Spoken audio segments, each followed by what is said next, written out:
Assalamualaikum warahmatullahi wabarakatuh. Perkenalkan, nama saya Wendy Ramadan, NIM 1197774 dari Teknik Elektro Angkatan 2019 kelas B. Di sini saya akan membuat sebuah video penjelasan tentang materi-materi mata kuliah Kalkulus 2, di mana video ini saya buat untuk memenuhi tugas besar ujian akhir semester mata kuliah Kalkulus 2. Materi-materi yang akan dijelaskan, yang pertama yaitu tentang teknik pengintegralan, yang kedua tentang integral lipat 2, dan yang ketiga tentang integral lipat 3. Semoga yang menonton video ini dapat mengerti dan memahami penjelasan dari video saya. Langsung kita mulai ke dalam materi yang pertama, yaitu tentang teknik pengintegralan. Di teknik pengintegralan ini, kita bagi menjadi beberapa submateri. Yang pertama ada integral parsial, yang kedua ada integral fungsi trigonometri, yang ketiga ada substitusi trigonometri, dan yang keempat ada integral fungsi rasional. Integral parsial. Dalam menghitung integral parsial ini digunakan metode yang didasarkan pada aturan turunan, di mana aturan turunan ini yang dimaksud yaitu untuk perkalian, di mana turunan UX dikali PX sama dengan U aksen X dikali PX ditambah UX kali P aksen X. Atau bisa diubah menjadi UX kali P aksen X sama dengan turunan UX kali PX dikurang U aksen X kali PX. Kemudian hasil ini kedua ruasnya diintegralkan menjadi integral UX kali P aksen X dx sama dengan turunan X UX dikali PX dikurang integral PX dikali U aksen X dx. Atau sama dengan menjadi UV dikurang integral PX dikali U aksen X dx. Ya, dari hasil perhitungan ini didapatkan rumus integral parsialnya, yaitu integral U dV sama dengan UV dikurang integral P du. Jadi formula integral parsial seperti yang tadi disebutkan, seperti ini. Nah, lalu kita akan menghitung sebuah integral x e pangkat x dx sebagai contoh. Sebelumnya, yang pertama harus kita lakukan yaitu dilakukan pemisalan di mana U sama dengan X, maka du-nya akan sama dengan dx. Lalu dp-nya sama dengan e pangkat x dx, maka v-nya yaitu menjadi integral dv atau sama dengan integral e pangkat x dx atau sama dengan e pangkat x. Maka bisa kita hitung yaitu hasilnya menjadi integral u dv sama dengan uv dikurang integral p du. Jadi integral x e pangkat x dx sama dengan yaitu uv-nya merupakan x, u-nya x, dan v-nya e pangkat x. Jadi x e pangkat x dikurang integral p du. V-nya yaitu tadi e pangkat x, lalu du-nya yaitu dx. Jadi hasilnya x e pangkat x dikurang integral e pangkat x dx. Hasilnya menjadi x e pangkat x dikurang e pangkat x ditambah c. Nah, kenapa hasil integralnya menjadi e pangkat x? Karena jika sebuah bilangan pangkat x diturunkan dengan x, maka hasilnya akan tetap. Pangkatnya tidak akan berubah. Kita lanjutkan. Nah, dalam integral parsial ini, dalam menghitungnya, jika sebuah integral yang di dalamnya terdapat integral parsial, setelah diparsialkan hasilnya tetap menghasilkan integral parsial lagi, maka penghitungan integral parsial tersebut dapat dilakukan beberapa kali. Nah, ini jika ada kemungkinan integran fx muncul di ruas kanan. Contohnya yaitu pada integral e pangkat x cos x dx. Yang pertama kita harus melakukan pemisalan di mana u-nya sama dengan e pangkat x, maka du-nya yaitu E pangkat X dx. Lalu untuk dv-nya cos X dx, maka pi-nya menjadi sin X atau turunan atau integral dari cos X. Lalu dapatkan hasil E pangkat X sin X dikurang integral E pangkat X sin X dx. UV-nya ini yaitu E pangkat X sin X, maka lalu integral pi du-nya ini. Nah, ini merupakan integral parsial. Maka kita harus parsialkan menjadi seperti ini, di mana turunan dari sin X ini adalah min cos X. Jadi minnya dikedepankan. Jadi UV-nya E pangkat X cos X. Lalu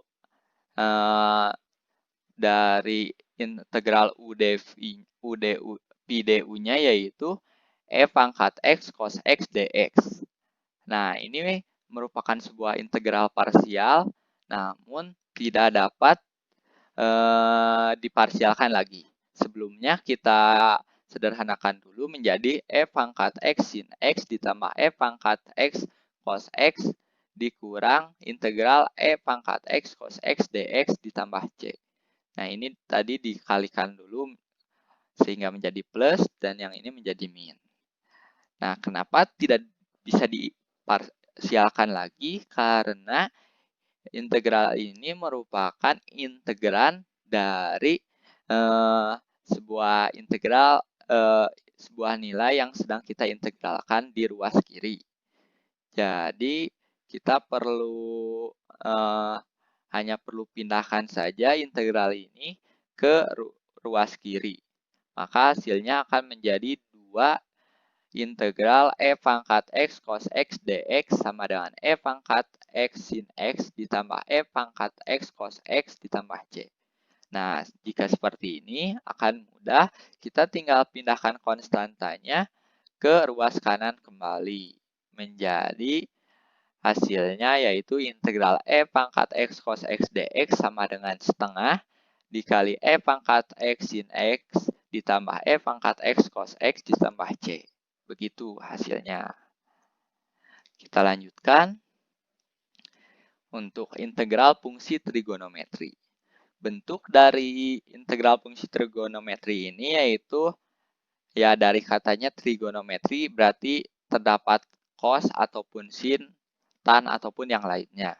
Nah, bentuk umumnya yaitu integral cos pangkat nx dx atau dan juga integral sin pangkat n x dx.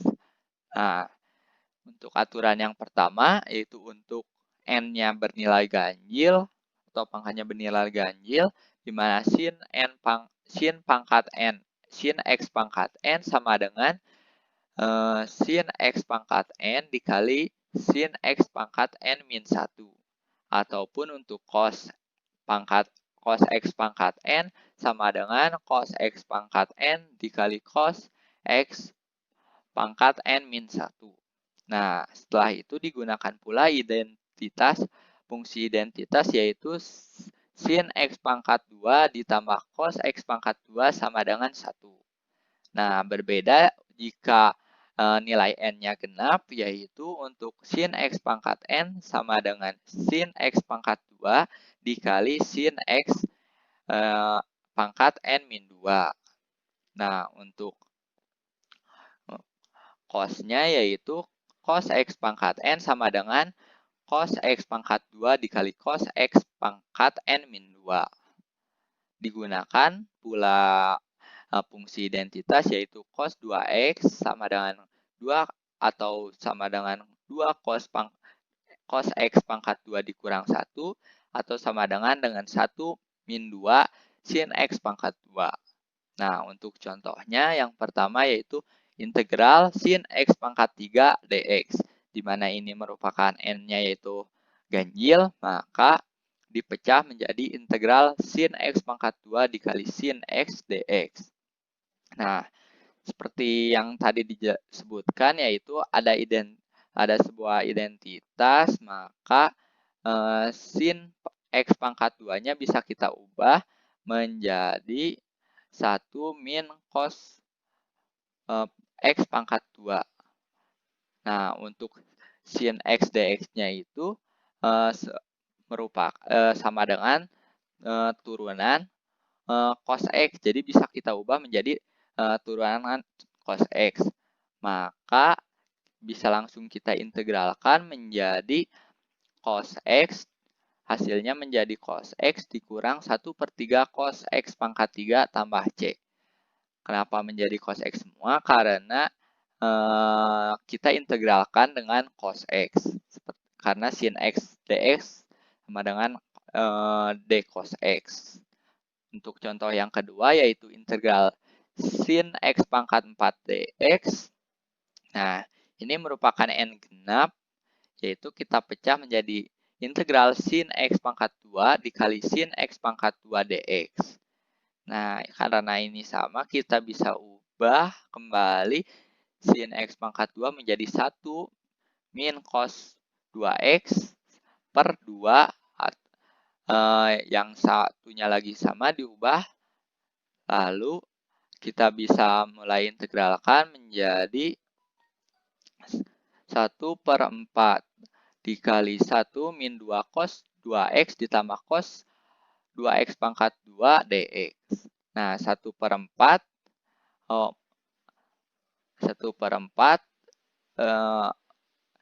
dikali integral dx dikurang 2 kali integral cos 2x dx plus integral 1 plus cos 4x dibagi 2 dx. Sama dengan hasilnya yaitu 1/4x dikurang 1/4 sin 2x ditambah 1/2x ditambah 1/32 sin 4x ditambah C. Kita lanjutkan, yaitu bentuk lain, di mana jika kita temukan bentuknya seperti ini, yaitu integral sin X pangkat M kali cos X pangkat N dx. Nah, ini berbeda dari sebelumnya, di mana ini terdapat dua, yaitu sin X dan cos X, pangkatnya pun berbeda. Nah, terdapat aturan di mana jika N atau M-nya bernilai ganjil, jadi salah satunya bernilai ganjil, maka bisa kita keluarkan sin X atau cos X-nya. Lalu kita gunakan identitas sin X pangkat 2 ditambah cos X pangkat 2 sama dengan 1. Nah, ini aturan yang pertama. Untuk yang kedua yaitu jika nilai N dan M-nya genap. Nah, di sini terdapat kata dan, maka kedua-duanya itu harus bernilai genap. Tidak harus sama, tapi asal nilainya genap. Nah, itu kita tuliskan sin X pangkat M-nya dan cos X pangkat N-nya menjadi jumlah suku-suku dalam kosinus. Lalu kita gunakan identitasnya masih sama seperti yang tadi saat genap, yaitu cos 2X sama dengan 2 cos X pangkat 2 dikurang 1. Atau sama dengan 1 min 2 sin X pangkat 2. Nah, kita hitung untuk lebih memahami contoh, yaitu integral sin X pangkat 3 dikali cos X pangkat 2 dx. Di mana ini kan berbeda, salah satunya ganjil. Maka kita pecah menjadi integral sin X pangkat 2 cos X pangkat 2 sin X dx. Sin X pangkat 3-nya dipecah menjadi 2 ini. Sama dengan, nah, sin X pangkat 2 bisa kita ubah seperti tadi, yaitu menjadi 1 min cos X pangkat 2. Lalu cos X pangkat 2-nya tetap. Nah, sin X dx bisa kita ubah menjadi d cos X. Jadi fungsi pada integral ini yang asalnya menjadi fungsi X berubah menjadi fungsi cos X. Nah, lalu kita lanjutkan, negatif integral cos X pangkat 2. Nah, jadi cos X pangkat 2 ini dikalikan ke sini agar lebih mudah. Jadi cos X pangkat 2 dikurang cos X pangkat 4 D cos X. Nah, kita integralkan dengan fungsi cos X menjadi 1/3 cos X pangkat 5 dikurang 1/3 cos X pangkat 3 plus C. Nah, ini kenapa menjadi seperti ini? Karena ini terdapat tanda negatif, sehingga menjadi berubah. Yang asalnya pangkat tingginya negatif menjadi positif. Kita lanjutkan untuk bentuk tan. Nah, bentuk umumnya seperti ini. Integral tan X pangkat M dikali sek X pangkat N dx sekan. Lalu ada juga bentuk lain, integral kotan X pangkat M dikali cosek X pangkat N dx. Nah, untuk bentuk ini kita gunakan identitas yaitu tan X pangkat 2 sama dengan sekan X pangkat 2 dikurang 1. Untuk yang kotangan X pangkat 2 yaitu sama dengan kosekan X pangkat 2 min 1. Nah, bisa kita lihat untuk turunan tan dan kot, di mana turunan tan sama dengan sekan X pangkat 2 dx. Nah, untuk turunan kotangan X yaitu negatif kosekan X pangkat 2 dx. Kita hitung contoh yang pertama yaitu integral tan X pangkat 4 dx. Nah, ini bisa kita pecah menjadi integral tan X pangkat 2 dikali tan X pangkat 2 dx. Nah, salah satunya bisa kita ubah menjadi tadi dengan menggunakan identitas tadi yaitu menjadi sekan X pangkat 2 min 1. Maaf, ini sedikit salah. Lalu dx fungsi X. Kita lanjutkan di mana integral tan X pangkat 2. Nah, ini dikalikan jadi tan X pangkat 2 kali sekan X pangkat 2 dx dikurang integral tan X pangkat 2 dx. Dipecah agar lebih mudah. Lalu bisa kita ubah yaitu sekan X pangkat 2 dx bisa diubah menjadi turunan tan X atau fungsinya menjadi tan X. Lalu untuk yang tan X min integral tan X pangkat 2 dx, tan X pangkat 2-nya kita ubah menjadi sekan X pangkat 2 dikurang 1 dx. Nah, kita langsung integralkan, di mana hasilnya menjadi 1/3 tan X pangkat 3 dikurang tan X ditambah X tambah C. Nah, seperti ini. Lalu untuk contoh yang kedua ada integral tan X pangkat 2 dikali sekan X pangkat 4 dx. Bisa kita lihat, kita pecah sekannya menjadi integral tan X pangkat 2 sekan X pangkat 2 kali sekan X pangkat 2 dx. Nah, untuk sekan X pangkat 2-nya diubah menjadi 1 tambah tan X pangkat 2 dan sekan X pangkat 2 dx-nya diubah menjadi D tan X atau fungsinya menjadi tan X. Kita integralkan dan didapatkan hasilnya yaitu menjadi 1/5 tan X pangkat 5 ditambah 1/3 tan X pangkat 3 ditambah C. Nah, ini untuk yang bentuk tan. Kita lanjutkan lagi untuk substitusi trigonometri. Nah, bisa kita lihat substitusi trigonometri dapat digunakan untuk menyelesaikan integral yang memuat bentuk akar. Jadi maksudnya itu jika dalam sebuah integral terdapat bentuk akar, contohnya seperti ini, akar dari A pangkat 2 dikurang X pangkat 2, maka X-nya itu bisa kita ganti atau bisa kita ubah menjadi nilai X-nya menjadi X sama dengan A sin T. Untuk yang lainnya juga seperti ini, bisa dilihat. Bisa kita ubah. Langsung kita ke contoh soal agar lebih memahaminya. Nah, untuk ini integral akar 25 dikurang X pangkat 2 per X pangkat 2 dx.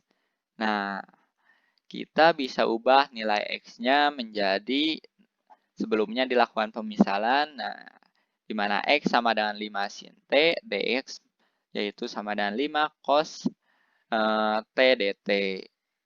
Nah, bisa dilihat seperti ini. Jadi, nilai X-nya kita ubah. Nah, dan didapatkan seperti ini menjadi integral akar 25 dikurang 25 sin T pangkat 2 dikali, nah ini tidak termasuk yaitu 5 cos T dt per 25 sin T pangkat 2. 5 cos T dt ini tidak masuk dalam akar. Nah, kita bisa teruskan di mana ini bisa kita ubah agar lebih mudah menjadi akar 25 kali 1 dikurang sin T pangkat 2 per 25 sin T pangkat 2. Nah, karena sudah seperti ini, bisa kita ubah menjadi integral cos T per sin T pangkat 2 dikali cos T dt. Nah, yang cos T dt-nya dikalikan, lalu hasilnya diubah menjadi kotangen T pangkat 2 dt. Maaf, sedikit salah dalam penulisan. Lalu kotangan T pangkat 2-nya kita ubah menjadi kosekan T pangkat 2 dikurang 1. Lalu kita integralkan dengan fungsi T. Dan hasilnya menjadi negatif kotangan T dikurang T ditambah C. Nah, begitulah hasilnya. Kita lanjutkan. Nah, hasil akhirnya itu seperti ini dengan memasukkannya. Jadi, sama dengan negatif akar 25 dikurang X pangkat 2 sama dengan per X dikurang sin inverse X per 5 ditambah C. Kita lanjutkan lagi. Untuk integral fungsi rasional. Integral berbentuk fungsi rasional yaitu di mana integralnya itu fungsinya berbentuk pecahan yang dimana derajat polinomnya yaitu fungsi Px-nya lebih kecil dibandingkan derajat fungsi Qx-nya atau fungsi penyebutnya. Jadi dalam integral fungsi rasional ini ada 4 kasus dari pemaktoran penyebut Qx. Yang pertama, faktor linear tidak berulang. Yang kedua, faktor linear berulang. Yang ketiga, faktor kuadratik tidak berulang. Yang keempat, faktor kuadratik berulang. Untuk kasus yang pertama, linear tidak berulang. Di mana jika Qx-nya yaitu seperti ini, A1X ditambah B1, terus A2X ditambah B2, jadi sampai ANX ditambah BN, jadi terus berbeda, terus semakin meningkat, maka Px per Qx-nya bisa kita ubah atau bisa kita dapatkan menjadi A1 per A1X tambah B1 ditambah A2 per A2X tambah B2 tambah sampai seterusnya sampai AN per ANX tambah BN. Nah, untuk ini kita itu mencari sebuah konstanta yang dicarinya itu yaitu A1, A2, sampai seterusnya sampai AN. Kita lanjutkan untuk kasus kedua yaitu linear berulang. Jadi Q-nya, misal Qx-nya yaitu AIX ditambah BI pangkat P. Nah, pangkat P. Nah, ini tuh bisa berbeda-beda pangkatnya, yaitu kita dapatkan Px per Qx-nya menjadi A1 per AI X tambah B1, BI ditambah. Nah, ini pangkat 1. Lalu A2 per AIX ditambah BI pangkat 2. Jadi pangkatnya semakin tinggi sampai seterusnya. Nah, di sini pun sama seperti kasus yang pertama, yaitu yang dicarinya merupakan nilai konstanta, yaitu A1, A2, sampai seterusnya. Lalu untuk kasus yang ketiga, kasus kuadratik tak berulang. Di mana Qx-nya yaitu misal A1X pangkat 2 ditambah B1X tambah C1. Di mana ini itu terdapat fungsi kuadrat. Terdapat di dalamnya. Namun terus tidak berulang karena berbeda. Sampai ANX pangkat 2 ditambah BNX ditambah CN. Maka didapatkan Px per Qx-nya menjadi A1X ditambah B1 per A1X pangkat 2 ditambah B1X ditambah C1 ditambah A2X ditambah B2 per A2X pangkat 2 ditambah B2X ditambah C2 sampai ke N. Nah, di sini pun sama yang dicarinya yaitu nilai konstanta A1, A2 sampai AN dan juga B1, B2 sampai BN. Kita lanjutkan ke kasus keempat. Itu kuadratik berulang. Hampir sama seperti linear berulang, hanya saja Qx-nya merupakan fungsi kuadrat. Nah, seperti ini.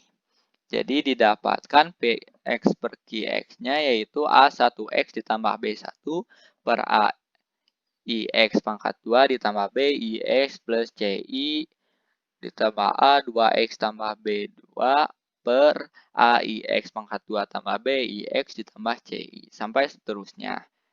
Di sini pun sama yang dicarinya yaitu berupa nilai konstanta. A1, A2 sampai seterusnya, B1, B2 sampai seterusnya. Nah, ini untuk materi yang pertama.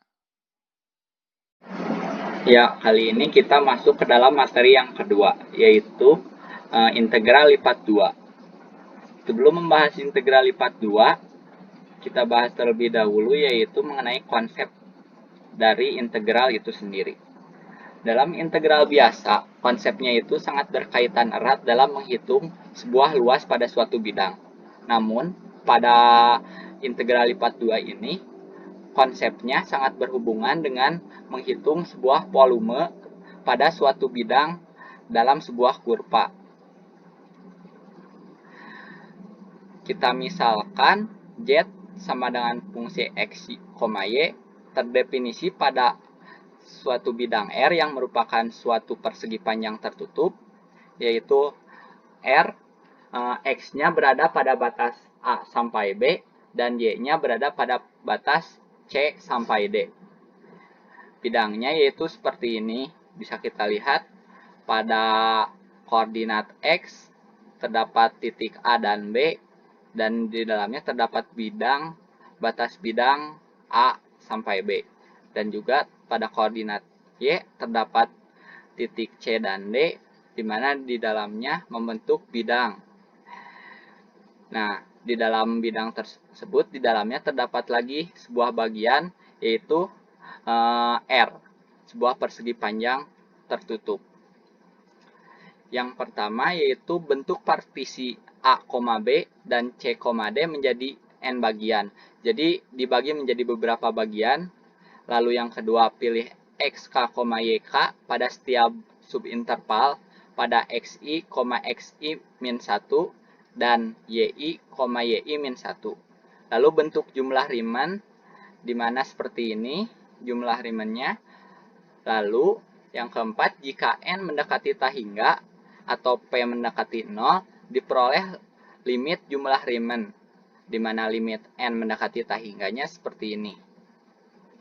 Jika limitnya ada, maka Z sama dengan Fx, Y itu terintegralkan Riemann pada bidang R, ditulis seperti ini, yaitu integral lipat 2 pada bidang R atau terdefinisi di R, yaitu f x, y dA sama dengan limitnya n mendekati tak hingga seperti ini. Lalu kita lanjutkan. Definisi integral lipat 2 yaitu misalkan f suatu fungsi dua peubah yang terdefinisi pada suatu persegi panjang tertutup yaitu R. Jika limit P mendekati 0-nya ada, maka dapat kita katakan f diintegralkan pada R. Lebih lanjutnya yaitu seperti ini. Integral lipat 2 yang terdefinisi pada R, f x, y dA sama dengan integral lipat 2 f x, y dx dy. Yang disebut integral lipat 2 f pada R dapat disimpulkan seperti ini. Bisa ini ataupun ini. Sama saja tidak berbeda. Kita lanjutkan lagi. Arti geometri integral lipat 2. Jika Z sama dengan f x, y kontinu, f x, y lebih besar atau sama dengan 0 pada persegi panjang R yang tadi, maka limit integral lipat 2 yang terdefinisi pada R, f x, y dA menyatakan sebuah volume benda padat yang terletak di bawah permukaan Z sama dengan f x, y dan di atas R. Jadi pada bidang tadi, di mana di atasnya terdapat Z dan di bawahnya terdapat R, itu disambungkan membentuk sebuah bidang ruang. Kita lanjutkan. Menghitung integral lipat 2. Jika f x, y lebih besar atau sama dengan 0 pada R, maka volume dapat dihitung dengan metode irisan sejajar, yaitu dengan cara mengambil sebuah irisan pada bidang tersebut yang sejajar dengan bidang yang dicari. Yang pertama, sejajar bidang X, OZ. Nah, ini merupakan bidang X, O, Z. Di dalamnya terdapat sebuah bidang pada R yaitu A sampai B yang sejajar dengan bidang X, O, Z. Maka diambil irisannya seperti ini. Bisa dilihat panjangnya A sampai B dikatakan AY. Maka AY yaitu sama dengan integral yang berada pada batas A sampai B f x, y dx. Kita lanjutkan.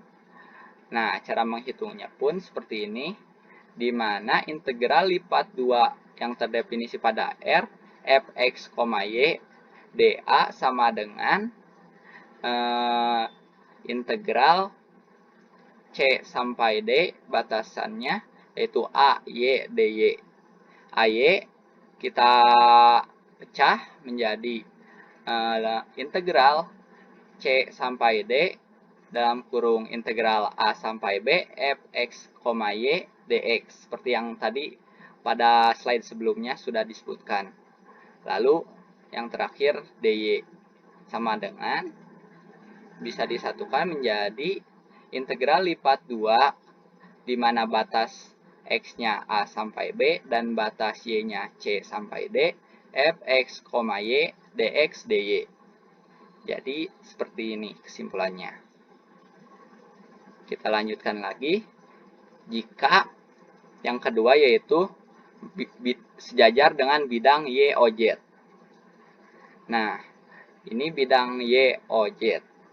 Ini merupakan sebuah bidangnya, maka diambil titik yang sejajar yaitu di antara C sampai D. Seperti ini.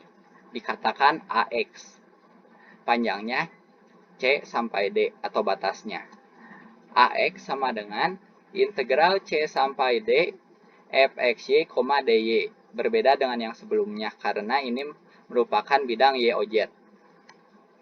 Nah, kita hitung integral lipat 2 pada R fx, y dA sama dengan integral A sampai B batasnya AX dX. Kita pecah integral A sampai B dalam kurung integral C sampai D fx, y dy. Seperti yang tadi, AX-nya merupakan ini. Lalu dx sama dengan integral lipat 2 di mana batas x-nya merupakan A sampai B dan batas y-nya C sampai D fx, y dy dx. Dibalik berbeda sedikit dengan bidang x, y, z. Maka kesimpulannya seperti ini. Kita lanjutkan contoh soal.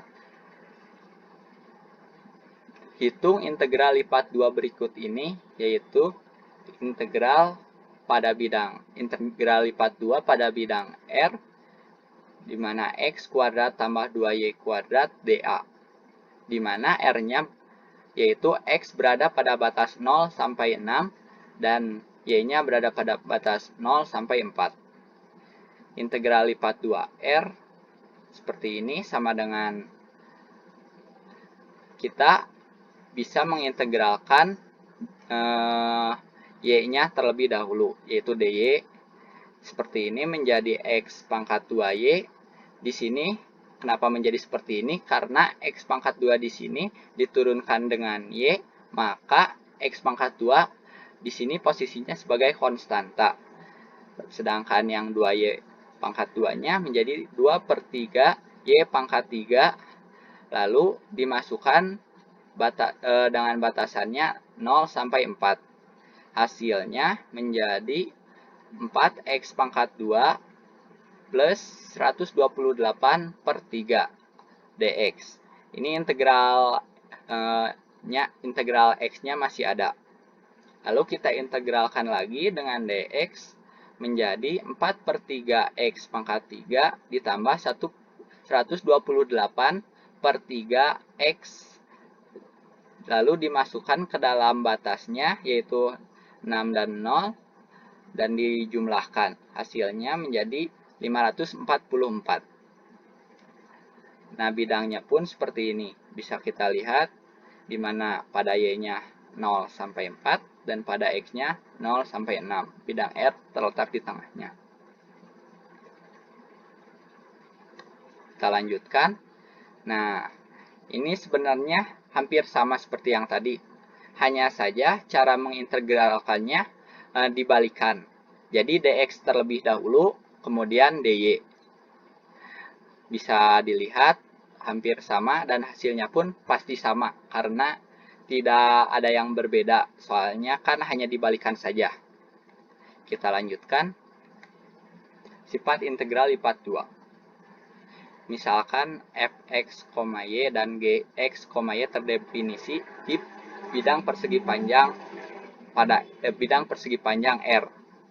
Yang pertama yaitu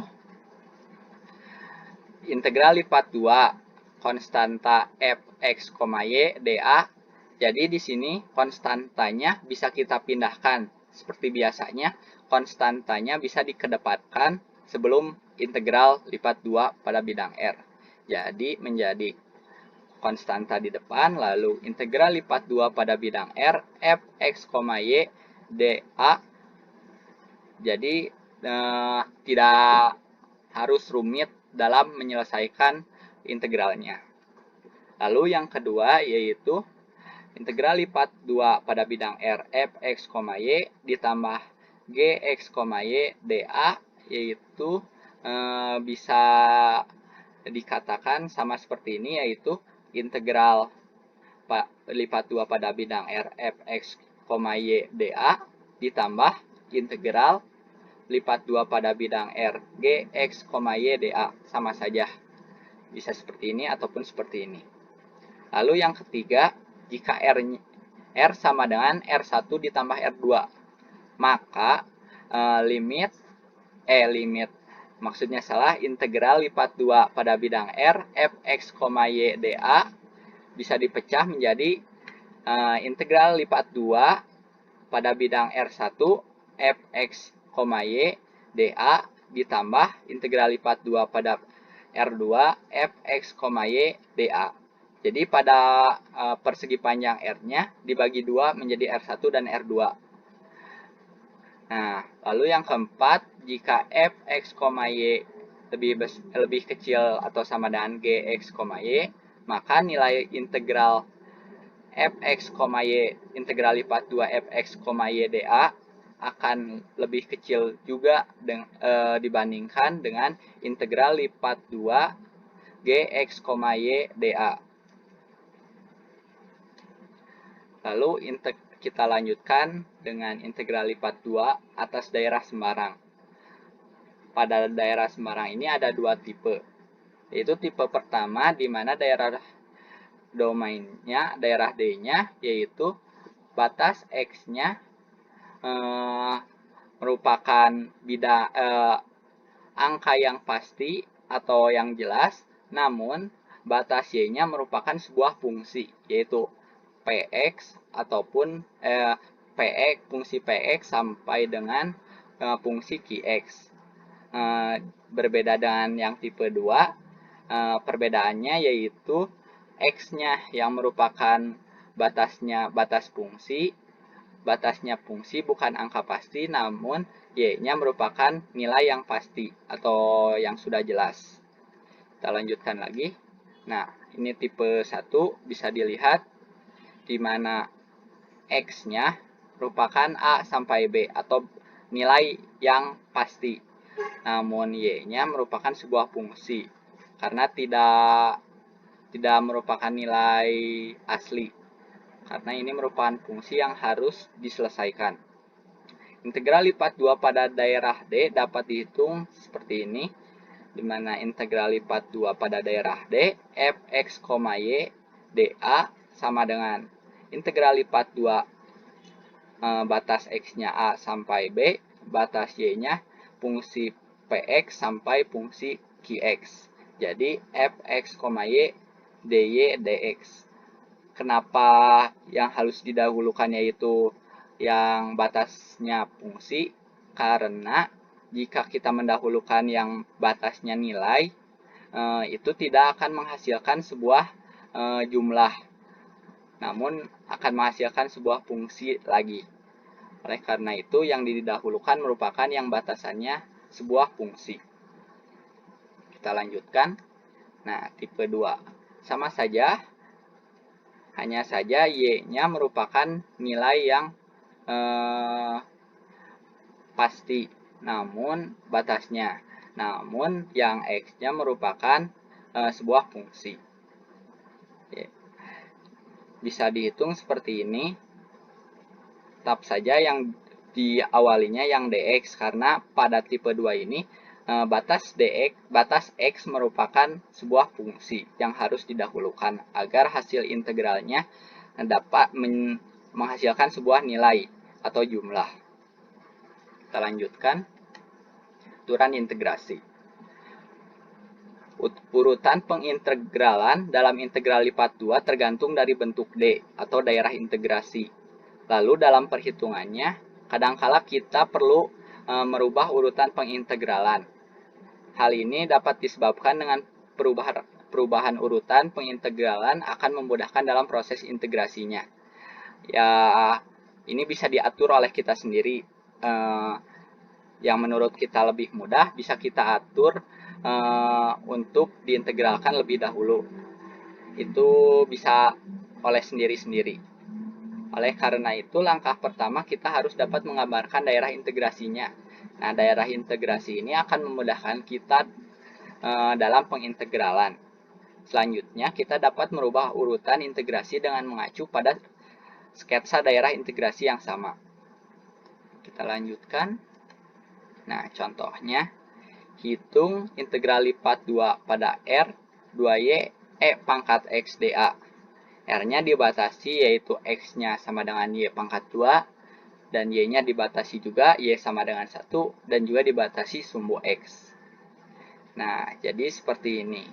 Batas X-nya dari 0 sampai Y pangkat 2, dan batas Y-nya dari 0 sampai 1. Nah, ini daerahnya.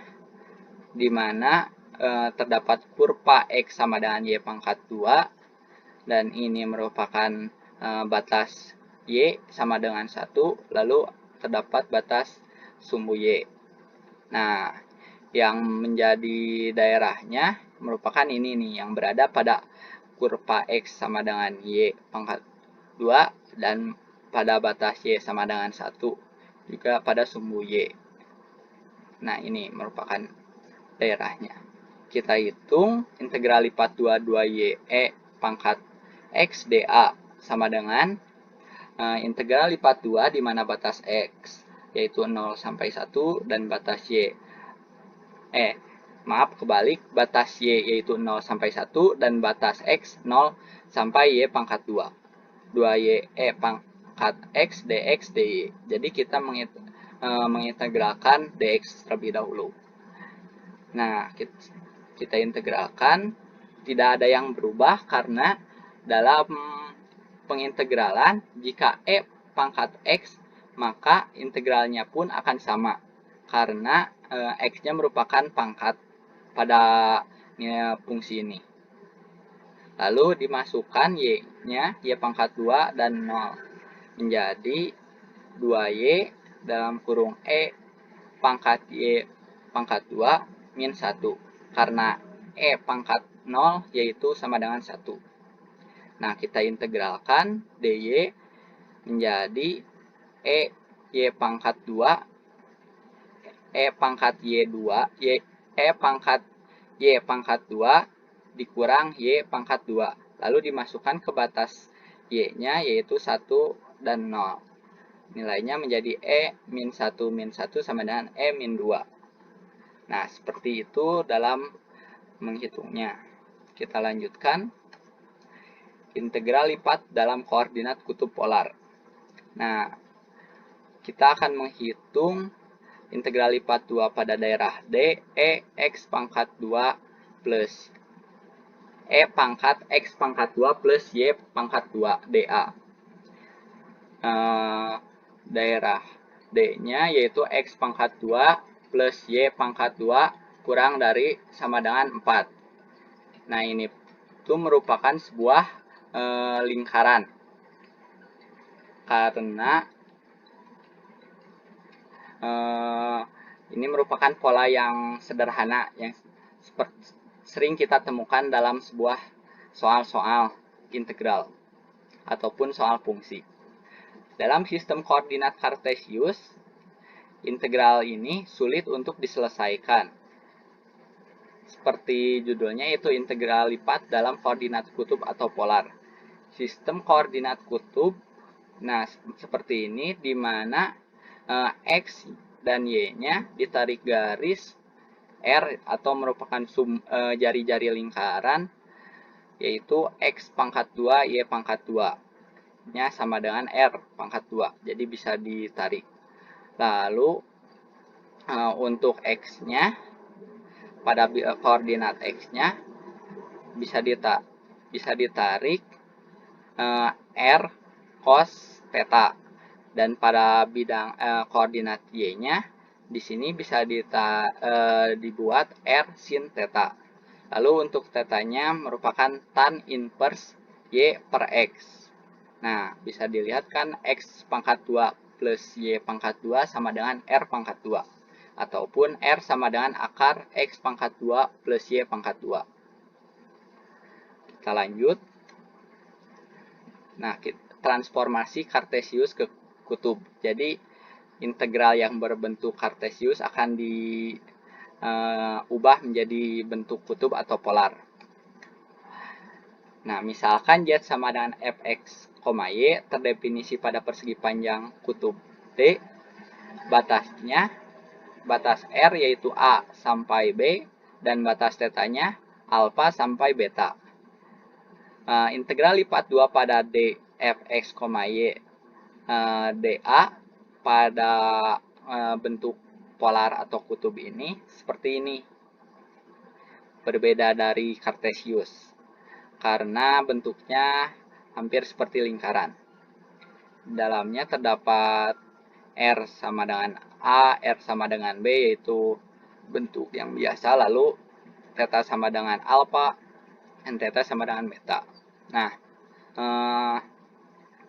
bagian bidangnya yaitu delta AK. Dipecah yaitu RK-1 dan RK. Di sininya delta theta. Pada satu partisi persegi panjang kutub delta AK, luas juring lingkaran dengan sudut pusat theta yaitu setengah theta R pangkat 2. Jadi, delta AK-nya bisa kita kurangkan dengan memasukkan RK-nya. Jadi setengah RK pangkat 2 delta theta dikurang setengah RK min 1 pangkat 2 delta theta. Nah, seperti ini. Lebih lanjutnya kita samakan, di mana RK pangkat 2 dikurang RK min 1-nya disatukan. Jadi setengah dikali RK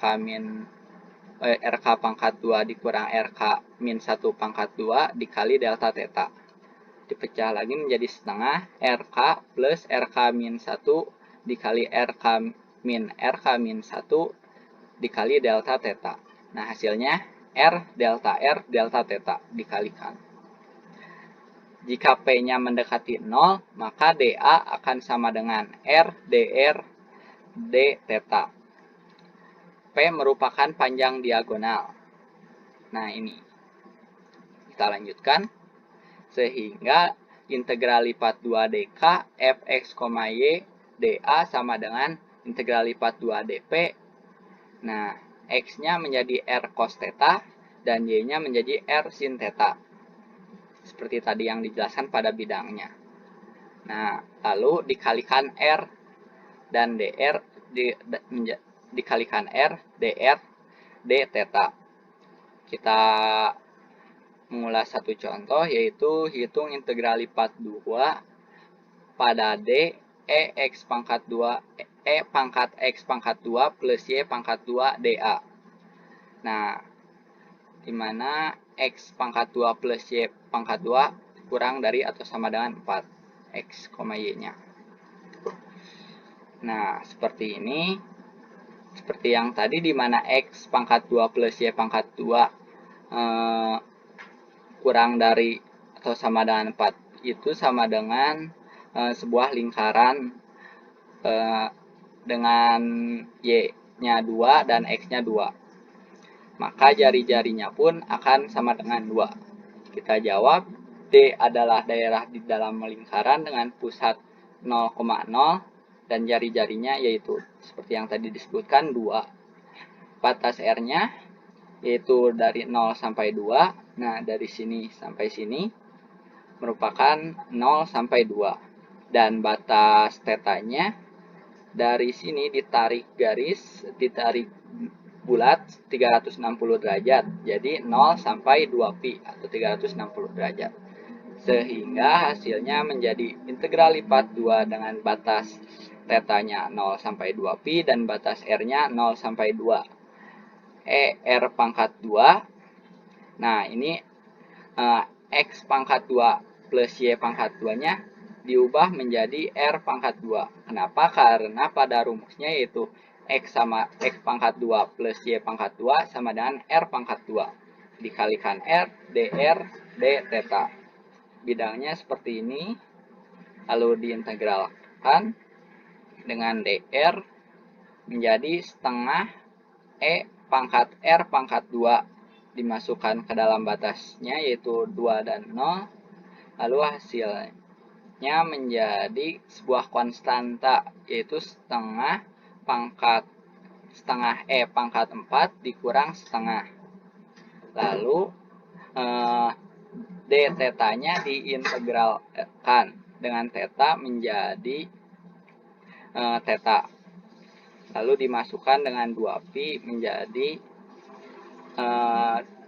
2pi kali setengah E pangkat 4 dikurang setengah. Atau menjadi pi dikali E pangkat 4 dikurang 1. Seperti itu hasilnya dalam menghitungnya. Kita lanjutkan. D daerah sembarang atau umum. Maksudnya yaitu yang pertama, di mana batas R-nya merupakan sebuah fungsi theta, lalu batas theta-nya merupakan sebuah alfa sampai beta. Nah, yang kedua yaitu kebalikannya. R-nya A sampai B dan theta-nya merupakan fungsi R dan sampai fungsi R2. Nah, seperti ini bisa dilihat perbedaannya antara yang satu dan yang kedua. Baik, kita lanjutkan. Sekarang kita masuk ke dalam materi yang ketiga, yaitu integral lipat 3. Konsep dari integral lipat 3 ini tidak berbeda jauh dibandingkan dengan integral lipat 2. Sifat-sifatnya pun hampir sama dengan integral lipat 2. Integral lipat 3 merupakan integral biasa atau tunggal yang hasilnya diintegralkan dan kemudian diintegralkan lagi. Jadi dilakukan iterasi integral sebanyak 3 kali. Notasi integral lipat 3 yaitu seperti ini. Integral lipat 3 f x, y, z dx, dy, dz. Mengapa seperti ini? Karena berada pada 3 koordinat yaitu x, y, z. Namun bentuk yang pertama ini merupakan bentuk notasi integral lipat 3 yang tak tentu karena batas bawah dan batas atasnya belum diketahui. Untuk bentuk tentunya seperti ini. Integral lipat 3 di mana batas x-nya x1 sampai x2, batas y-nya y1 sampai y2, dan batas z-nya z1 sampai z2. f x, y, z dx, dy, dz. Kita lanjutkan. Nah, integral lipat 3 pada balok. Bisa dilihat pada koordinat x, y, z terdapat balok yang di dalamnya diambil lagi sebuah bagian balok kecil. Partisi balok B menjadi n bagian, jadi B1, B2, sampai BK dan BN. Didefinisikan, delta sama dengan diagonal ruang terpanjang dari BK. Ini merupakan BK yaitu bidang balok yang lebih kecil yang diambil. Nah, BK terdapat delta XK, terdapat delta YK, dan terdapat delta ZK. Delta ZK merupakan tinggi, delta YK merupakan dan XK merupakan panjang dan lebar.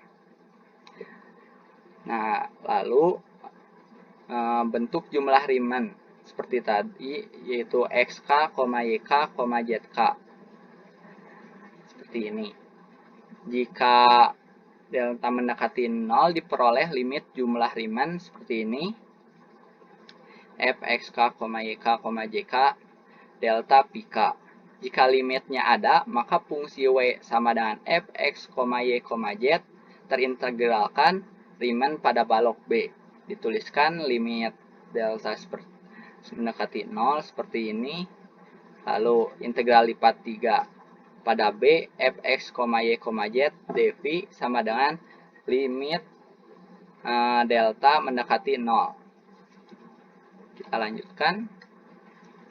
Sehingga delta pk yaitu sama dengan delta xk ditambah delta yk ditambah delta zk. Ini merupakan volume dp. Maka dp-nya pun akan sama dengan dx, dy, dz.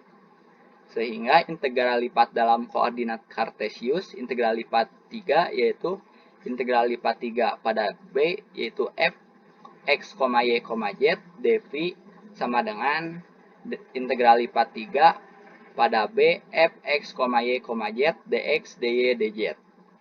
Kita lanjutkan. Contoh soalnya yaitu hitung integral lipat 3 pada B X pangkat 2 YZ dv dengan B adalah balok dengan ukuran B sama dengan batas X-nya yaitu 1 sampai 2 dan batas Y-nya 0 sampai 1. Batas Z-nya 1 sampai 2. Kita hitung di mana kita bebas, kita bisa mengintegralkan X terlebih dahulu, ataupun Y, ataupun bisa juga Z. Di sini saya akan mengintegralkan X-nya terlebih dahulu, menjadi X-nya menjadi 1/3 X pangkat 3, karena sebelumnya yaitu X pangkat 2 diintegralkan. Lalu dimasukkan pada batasnya yaitu 1 sampai 2. Nah, bisa dilihat hasilnya itu menjadi 7/3. 7/3-nya dikedepankan, lalu diintegralkan kembali Y-nya menjadi 1/2 Y pangkat 2. Dimasukkan lagi kepada batasnya. Nah, lalu Z-nya diintegralkan dan hasilnya diperoleh 7/4. Sebenarnya seperti integral biasa saja, cukup mudah, hanya saja dilakukan 3 kali proses pengintegralan. Kita lanjutkan. Integral lipat 3 pada daerah sembarang. Integral lipat 3 pada S, X, 2, YZ, dV. Di sini tidak diketahui batasnya. Jika S benda padat sembarang, kita bisa lihat S yang terlingkupi oleh balok B. S-nya di dalam balok B, dan didefinisikan bahwa nilai F 0 untuk luar bidang S-nya. Jadi ini S, nilai F 0 untuk di luar bidang S-nya, yaitu di dalam balok yang di luar bidang S. Kita lanjutkan. Nah, jika S dipandang sebagai himpunan Z sederhana, nah bisa dilihat seperti ini. S dibatasi oleh Z, X, Y, dan nah seperti ini. Dan proyeksi S pada bidang XOY, yaitu XOY, dipandang sebagai daerah jenis 1. Maka integral lipat 3 pada S, F, X, Y, Z, dV sama dengan seperti ini. Diambil batas-batasannya seperti pada bidang ini. Dengan catatan integral lipat 3 pada S, F, X, Y, Z, dV jika F, X, Y, Z sama dengan 1, maka bisa dinyatakan volume benda itu merupakan volume benda pejal S. Nah, itulah penjelasan untuk tugas besar kalkulus sebagai nilai UAS. Sekian dari saya. Mohon maaf bila banyak kesalahan. Mohon maaf bila banyak kata-kata yang salah atau penjelasan yang kurang dimengerti. Terima kasih. Wassalamualaikum warahmatullahi wabarakatuh.